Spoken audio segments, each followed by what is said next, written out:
بسم اللہ الرحمن الرحیم۔ السلام علیکم ورحمۃ اللہ وبرکاتہ۔ ایک مرتبہ حضور صلی اللہ علیہ وآلہ وسلم جنت کی سیر کر رہے تھے کہ نبی کریم صلی اللہ علیہ وآلہ وسلم کی نظر ایک بہت ہی خوبصورت حور پر پڑی جو بہت ہی غمگین تھی اور زاروں قطار رونے لگ رہی تھی۔ آپ صلی اللہ علیہ وآلہ وسلم نے حضرت جبرائیل علیہ السلام سے ارشاد فرمایا کہ معلوم کرو یہ حور کیوں رو رہی ہے۔ پھر معلوم کیا تو خدائے رحمان کا نام معراج کی شب تھی۔ سارا عالم بالا سلطان کونین کے خیر مقدم کے لیے چشم برا تھا۔ ملائکہ و مرسلین کے جھرمٹ میں شاہانہ تزک و احتشام کے ساتھ سرور کائنات صلی اللہ علیہ وآلہ وسلم کی سواری پہنچی۔ سلامی کے لیے قدسیوں کے بیڑے جھک گئے، عرش کا پرچم سرنگوں ہو گیا۔ امیدوں کے ہجوم سے گزرتے ہوئے عالم ملک کا معائنہ فرمایا۔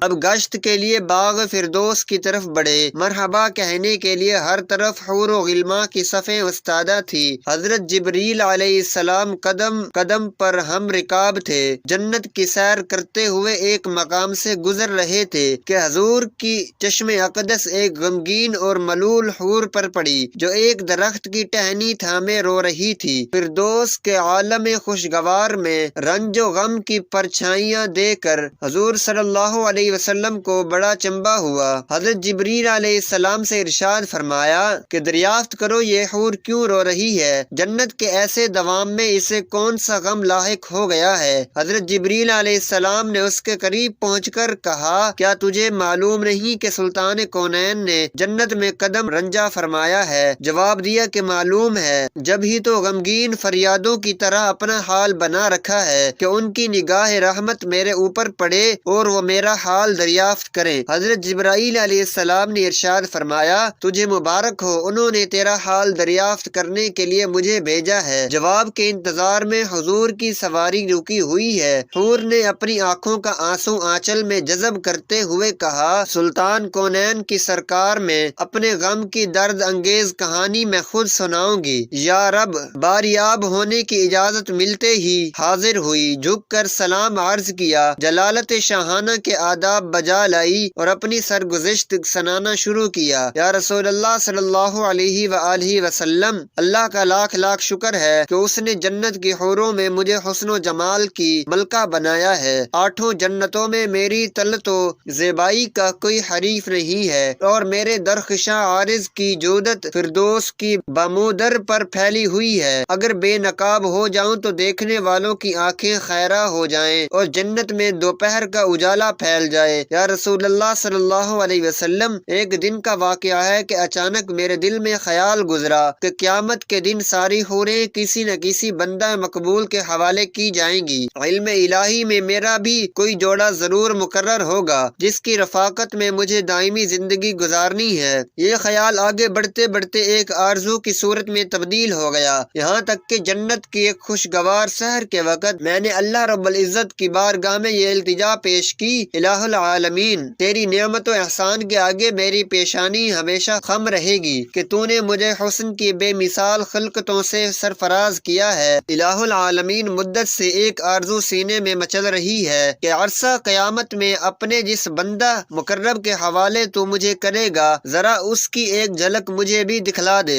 کم از کم یہ تو دیکھ لوں کہ میرا جوڑا کیسا ہے۔ رحمتوں کا دریا جوش پر تھا، میری یہ التجا قبول ہو گئی اور حکم ہوا سامنے جو آئینہ رکھا ہے اسے ایک نظر دیکھ لے، اس پر تیرے جوڑے کی جھلک نظر آئے گی۔ یا رسول اللہ، میں ارمان و شوق میں ڈوبی ہوئی آئینے کی طرف بڑھی، میرے قدم خوشی سے زمین پر نہیں پڑ رہے تھے کہ آج عالم جاوید کے محبوب ترین ساتھی کو دیکھنے جا رہی تھی۔ میری آنکھوں کے پیمانے سے جلووں کی شراب ٹپک رہی تھی۔ جھومتی مچلتی میں آئینے کے سامنے پہنچی، جو ہی نگاہ اٹھائی دل پر ایک بجلی گری اور آرزوؤں کا سارا خیر من جل گیا۔ اس وقت سے آج تک ارمانوں کی خاکستر سے دھواں اٹھ رہا ہے، دل کو کسی کروٹ چین نہیں ہے، ہمیشہ اس غم میں سلگتی رہتی ہوں کہ ایک بد شکل سیاہ فام اور وحشت ناک چہرے کے ساتھ میرا کیوں کر نباہ ہو سکے گا، جبکہ اس کے تصور سے طبیعت کو دہشت ہونے لگتی ہے۔ حضور اکرم صلی اللہ علیہ وآلہ وسلم نے دریافت فرمایا اپنے جوڑے کا جو سراپا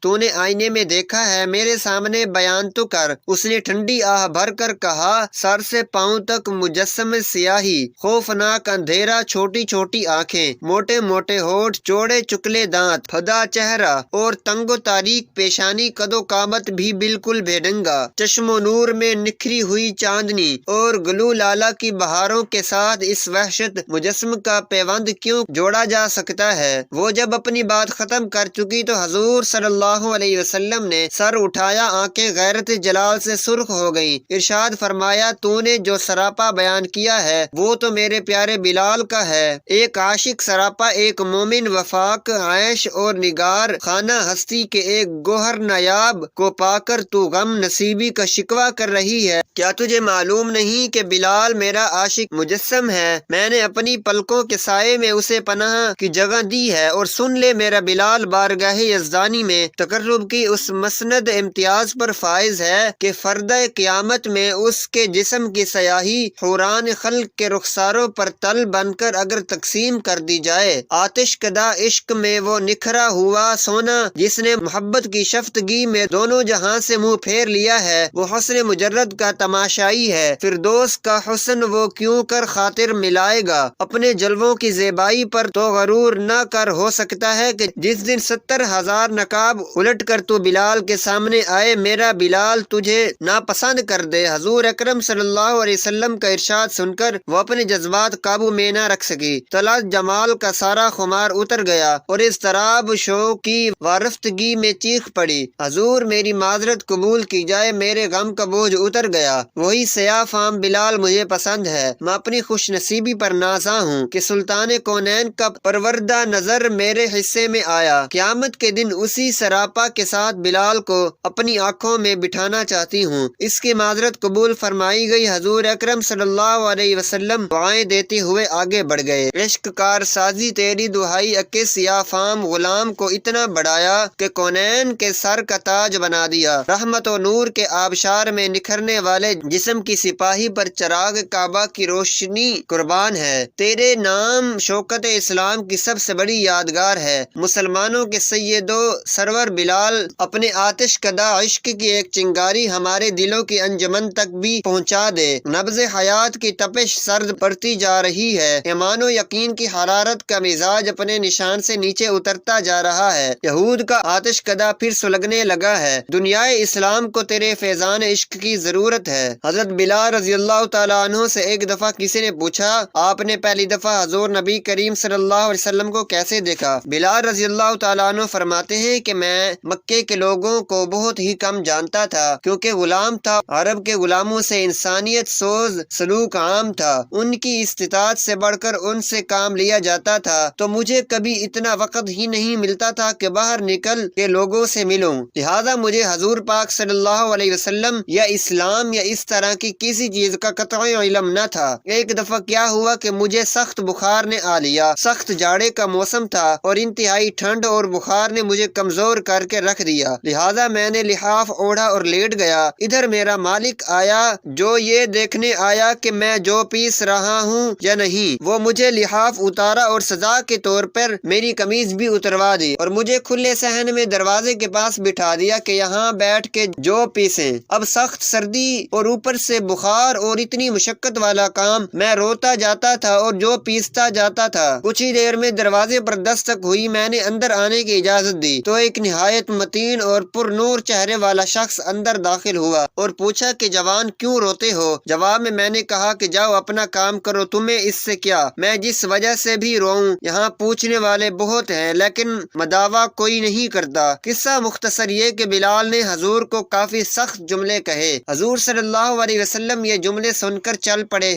جب چل پڑے تو بلال نے کہا کہ بس میں نہ کہتا تھا، پوچھتے سب ہیں، مداوا کوئی نہیں کرتا۔ حضور یہ سن کر بھی چلتے رہے۔ بلال کہتے ہیں کہ دل میں جو بھی ہلکی سی امید جاگی تھی کہ یہ شخص کوئی مدد کرے گا وہ بھی گئی، لیکن بلال کو کیا معلوم کہ جس شخص سے اب اس کا واسطہ پڑا ہے وہ رحمت للعالمین ہے۔ بلال کہتے ہیں کہ کچھ ہی دیر میں وہ شخص واپس آ گیا، اس کے ہاتھ میں گرم دودھ کا پیالہ اور دوسرے میں کھجوریں تھی۔ اس نے وہ کھجوریں اور دودھ مجھے دیا اور کہا کھاؤ پیو اور جا کے سو جاؤ۔ میں نے کہا تو یہ جو کون پیسے گا؟ نہ پیسے تو مالک صبح بہت مارے گا۔ اس نے کہا تم سو جاؤ، یہ پی پیسے ہوئے مجھ سے لے لینا۔ بلال سو گئے۔ حضور نے ساری رات ایک اجنبی حبشی غلام کے لیے چکی پیسی۔ صبح بلال کو پیسے ہوئے جو دیے اور چلے گئے۔ دوسری رات پھر ایسا ہی ہوا، دودھ اور دوا بلال کو دی اور ساری رات چکی پیسی۔ ایسا 3 دن مسلسل کرتے رہے جب تک کہ بلال ٹھیک نہ ہو گئے۔ یہ تھا وہ تعارف جس کے بطن سے اس لافانی عشق نے جنم لیا کہ آج بھی بلال کو صحابی رسول کے بعد میں عاشق رسول پہلے کہا جاتا ہے۔ وہ بلال جو ایک دن اذان نہ دے تو خدا تعالی سورج کو طلوع ہونے سے روک دیتا ہے، اس نے حضور کے وصال کے بعد اذان دینا بند کر دی، کیونکہ جب اذان میں اشہد ان محمد رسول اللہ تک پہنچتے تو حضور کی یاد میں ہچکیاں بندھ جاتی تھی اور زاروں قطار رونے لگتے تھے۔